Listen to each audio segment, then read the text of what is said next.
Most players in Division 3 think that they're stuck because everyone else is just better than them. But actually that is not the reason. A few months ago, I actually quit Fortnite competitive, and I came back and I was completely washed. I was placing top 250th in every tournament I played. But after fixing just these 5 things, me and my duo went from that to winning FNCS Division 3. If you are hard stuck in Division 3 and trying to get up to Division 1, then this is the video for you. A lot of people in Div 3 start thinking the same thing after a while. They think they're just not good enough or it's too hard. But you're wrong. And when I came back, I was completely washed. I was playing some of the worst Fortnite I have played in years, and placing worse than I ever had before. I started playing tournaments again, and I was stuck in Division 3, coming around 250th every tournament. No matter what I did, it felt like I just couldn't break through and start placing well again. At one point, I was honestly thinking about quitting again, because it just felt like it was pointless. But instead of quitting, me and my duo locked in and decided to look at what we needed to improve on and fix. We recorded one tournament and we figured it out. After making a few changes, things started to turn around. We went from constantly placing 250th in Div 3 to finally winning it and getting up into Div 2. Hooray! Yeah, I know it's only Div 3, but barely placing to winning is still a huge improvement. It shows how much of a difference the right mindset can change your entire tournament. So if you're stuck in Div 3 right now, there are 5 main things that helped us improve. And if you want to actually start doing well, they can make a massive difference on how you perform in these tournaments. The first and probably the biggest thing is your mentality. Your mental state affects how you play way more than people realize.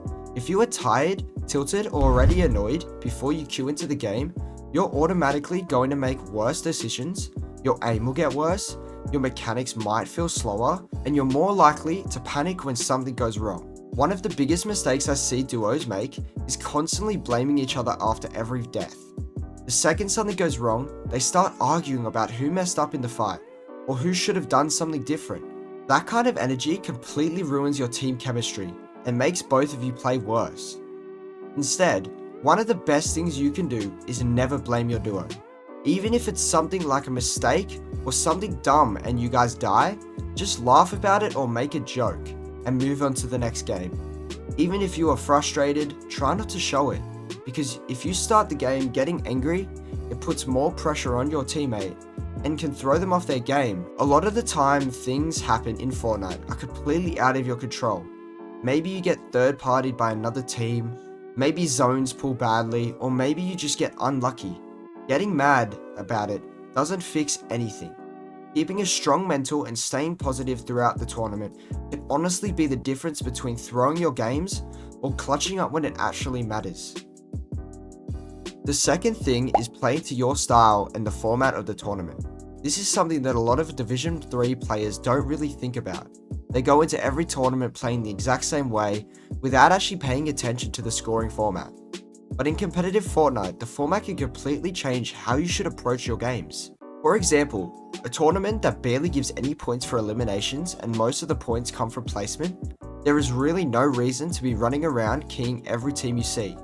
All that does is increases your chances of dying early and ending the game with 0 points. In those formats, the smart thing you should do is focus on surviving and making it to the endgame. That means rotating early, avoiding unnecessary fights, and putting yourself in good positions, so you can constantly get those placement points. A team that makes endgame every game will almost outplace a team that keys early and dies before placement really starts picking up. But if the format gives a lot of points for eliminations, then playing more aggressive and looking for fights can actually be a better strategy. In those tournaments, getting a few early or mid-game eliminations can massively boost your points. Another really important thing is playing to your team's strengths. If you're a duo that aren't the strongest fighters in the lobby, there is honestly no point of trying to key every team you see.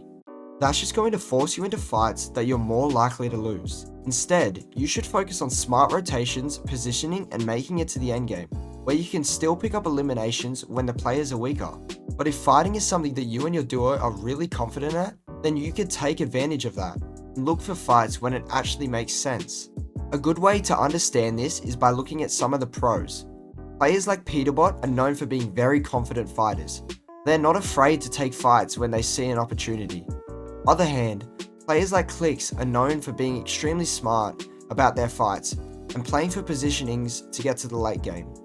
Clicks is an amazing fighter, but he doesn't key everyone if it's a tournament that means a lot. But the important thing is that they adapt to their playstyles, depending on the situation and the tournament format. The third thing is having a consistent drop spot. One of the biggest mistakes players make is landing somewhere different every tournament, or changing their drop spots whenever something goes wrong.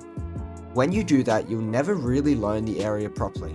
Having a consistent drop spot means you'll be able to learn everything about it. You'll learn the best chess routes, the best loot paths, and where mobility spawns, where other teams usually land, or even the safest rotations out of the area. The more you land at the same place, the more comfortable you'll get with it. That means if another team contests you, you'll still have an advantage because you know the area way better. Consistency with your drop spot also makes your early game way more reliable, which is really important in tournaments where surviving the early game is half the battle. The fourth thing is communication with your duo. Good communication is one of the biggest differences between average teams and good teams in competitive Fortnite. A lot of the fights aren't lost because the players are out-aimed. They're lost because the duo isn't communicating properly. Your teammate can only see what's on their screen, so if you're not giving information, you're basically playing half blind. You should always be calling out things like enemies' positions, how much damage you did, if someone is cracked, or if another team is pushing. It's also important to call out your own situation. Let your teammate know if you're healing, reloading, or low on mats, or getting pressured. Even simple callouts like I'm getting sprayed, I'm low on mats, or we need to rotate soon can change how a fight plays out. When both players are consistently communicating and making decisions together, fights become way more controlled and your duo will perform much better overall. It also helps avoiding confusion, like both of the players are doing different things in a fight. Clear communication keeps you on the same plan. The more you talk during games, the more natural it becomes. Over time, you and your duo will start reacting faster and playing more in sync. Last thing, and something that a lot of players skip, is reviewing your mistakes. Most players die in a tournament, get frustrated, and instantly queue into the next game, without thinking what actually went wrong. But if you really want to improve, you need to take a minute to figure out why you died, instead of just blaming it on bad luck or the other team. Ask yourself simple questions like, did you rotate too late? Did I get held by another team? Did you take that fight when you didn't need to take it? Did you run out of materials in endgame? Or were you in a bad position that made it impossible to survive?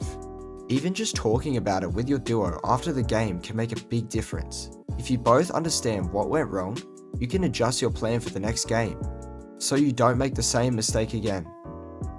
Another really helpful thing is going back into your games after the tournament and watching them. Sometimes when you look at a fight again, you notice mistakes you didn't realize in the moment, like a bad positioning, a wide edit, or a missed opportunity to rotate earlier. Improving in competitive Fortnite isn't always about aim and mechanics. A lot of it is about time. It's making smarter decisions and fixing the small mistakes. And those small improvements can add up over the entire tournament. So if you're stuck in Division 3 right now, just remember that it's possible to improve. I went from placing 250th to winning the FNCS Div 3 Cup. And the biggest difference was forcing these 5 things on me. Your mental, playing the tournament with its format, having consistent drop spots, make sure you have good communication with your duo, and actually learning from your mistakes. If you start taking these 5 things seriously and applying them into your tournament, you will be surprised on how much you start improving and climbing up in the divisions. But climbing divisions isn't about getting lucky or being the best mechanically. It's about smart decisions, teamwork, and consistency. So start applying these tips in your tournaments and trust the process. If you found this video helpful, make sure to hit the like button and subscribe, and turn on the notifications so you don't miss any Fortnite tips. Drop a comment below telling me which tip you're going to focus on first. I read every single one. So thank you guys so much for watching, and I'll see you guys in the next one.